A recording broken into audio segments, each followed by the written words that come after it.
खबर आ रही है कोलकाता से, जहां पर बीएलओ का प्रदर्शन, कोलकाता में बीएलओ का प्रदर्शन हुआ है। इलेक्शन कमीशन के दफ्तर के बाहर बीएलओ का ये प्रदर्शन, इलेक्शन कमीशन के दफ्तर के बाहर प्रदर्शन किया गया बीएलओ के द्वारा। कोलकाता में इलेक्शन कमीशन के खिलाफ ये प्रदर्शन हुआ है। ये बड़ी खबर इस वक्त आपको बता रहे हैं। बिल्कुल, ये कोलकाता से खबर आ रही है, जहां कोलकाता में बीएलओ का प्रदर्शन हो रहा है। ईसी के दफ्तर के बाहर ये बीएलओ का प्रदर्शन है और ईसी के दफ्तर के बाद इस प्रदर्शन में ईसी के खिलाफ प्रदर्शन की तस्वीरें भी आप देखिए। बीएलओस का ये प्रदर्शन जो है, ये उसी की तस्वीर आप देख सकते हैं। तो एसआईआर जो हो रहा है, अब उसी को लेकर जो विवाद है, 12 राज्यों में जो एसआईआर की जो खबर है, अब उसमें ये आरोप लगाया जा रहा है कि बीएलओ बहुत तनाव में है। अब बीएलओ बहुत तनाव में है, सुसाइड तक की खबरें जो है वो सामने आई है। लेकिन अब ये कोलकाता की तस्वीर एक्सक्लूसिव आप देख रहे हैं अपने टेलीविजन स्क्रीन पर, जहां कोलकाता में बीएलओस का प्रदर्शन आप देख सकते हैं कैसे विरोध किया जा रहा है इनके द्वारा। ईसी के दफ्तर के बाहर ये प्रदर्शन किया जा रहा है और ये काफी बड़ी संख्या में लोग भी वहां पर जुटे हुए हैं नारेबाजी करते हुए। पुलिस ने किसी तरीके से बैरिकेडिंग के माध्यम से उनको रोका है। ये तस्वीर कोलकाता की एक्सक्लूसिव इंडिया डेली पर आप देख रहे हैं। बिल्कुल, और ये तस्वीर आ रही है कोलकाता से, जहां पर बीएलओ का प्रदर्शन हुआ है। इलेक्शन कमीशन के दफ्तर के बाहर ये प्रदर्शन हो रहा है। तो देखिए, जिस तरह से खबरें लगातार सामने आ रही है कि कई बीएलओस ने आत्महत्या कर ली है, वर्कलोड इतना ज़्यादा है कि जिसके चलते बीएलओस समय पर काम नहीं कर पा रहे हैं, उन पर दबाव डाला जा रहा है। ये तमाम तरह की बातें हैं और ऐसे में कोलकाता के इलेक्शन कमीशन के दफ्तर के बाहर ये प्रदर्शन कर रहे हैं बीएलओस कि हमसे इतना काम क्यों कराया जा रहा है।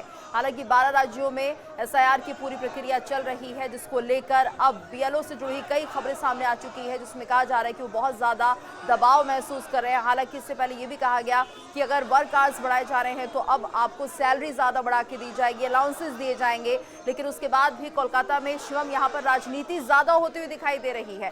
तो देखिए, इलेक्शन कमीशन के दफ्तर के बाहर बीएलओ प्रदर्शन कर रहे हैं, कह रहे हैं बहुत ज्यादा काम है और इसी को लेकर ये प्रदर्शन हो रहा है। बिल्कुल, अगर काम के घंटों की बात की जाए तो वो काफी ज्यादा है जो आरोप इनकी तरफ से लगाया जा रहा है। प्रेशर बहुत ज्यादा है, जो डेडलाइन है वो बहुत कम थी, हालांकि उसको थोड़ा सा बढ़ाया भी गया है। लेकिन इसी के चलते मानसिक तनाव से गुजर रहे हैं, जूझ रहे हैं बीएलओज, और उसी के चलते अब ये जो है ये प्रदर्शन उसी की तर्ज पर देखा जाना चाहिए। हालांकि पश्चिम बंगाल में अगर बात की जाए तो एसआईआर एक राजनीतिक मुद्दा है, भी बहुत बड़ा मुद्दा है। लेकिन यहां पर बीएलओ के तनाव को नजरअंदाज नहीं किया जा सकता। उनके सुसाइड की जो खबर जिस तरीके से आई थी, टारगेट पूरा नहीं कर पाना और जो समय सीमा तय की गई थी, उसमें काफी दबाव जो है बीएलओ पर है और उसी दबाव के चलते ये प्रदर्शन किया गया है। अब इसमें कोई राजनीतिक एंगल अभी है या नहीं, ये जांच का विषय होगा। लेकिन ये बड़ा प्रदर्शन आप देख सकते हैं, ईसी के खिलाफ ये प्रदर्शन जो है वो किया जा रहा है, कोलकाता में किया जा रहा है। और आप देख सकते हैं कोलकाता पुलिस किसी तरह से उनको रोक के वहां पर खड़ी है। वहां पर ईसी के दफ्तर के बाद ये बाहर जो है ये जोरदार प्रदर्शन जो है वो किया जा रहा है।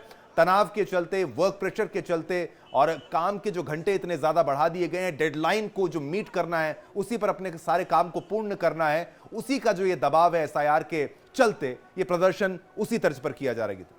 बिल्कुल, और इलेक्शन कमीशन का ये दफ्तर है जिसके बाहर बीएलओ ये काफ़ी तादाद में जुड़े हुए हैं और यहाँ पर एक तरह से प्रदर्शन कर रहे हैं कि इतना वर्क प्रेशर जो उनके ऊपर दिया जा रहा है वो इस हालात में काम नहीं कर सकते हैं। हालांकि हम देख रहे थे कुछ खबरें ऐसी सामने आई हैं देश भर से, जिसमें बीएलओ इस बात का जिक्र कर रहे हैं कि बहुत ज़्यादा तनाव वो महसूस कर रहे हैं, उन्हें कम समय में ज़्यादा काम करना है। तो ज़्यादा काम करना है जिसके चलते वर्कलोड बहुत ज़्यादा हो चला है और ऐसे में कुछ बीएलओ इस वर्कलोड को नहीं झेल पा रहे हैं, जिसके चलते कुछ बीएलओ की खबर ये भी सामने आई थी कि वो तनाव महसूस करने के चलते ऐसा सोचते हैं कि उन्हें या तो काम छोड़ देना चाहिए या कोई गलत कदम उठाना चाहिए।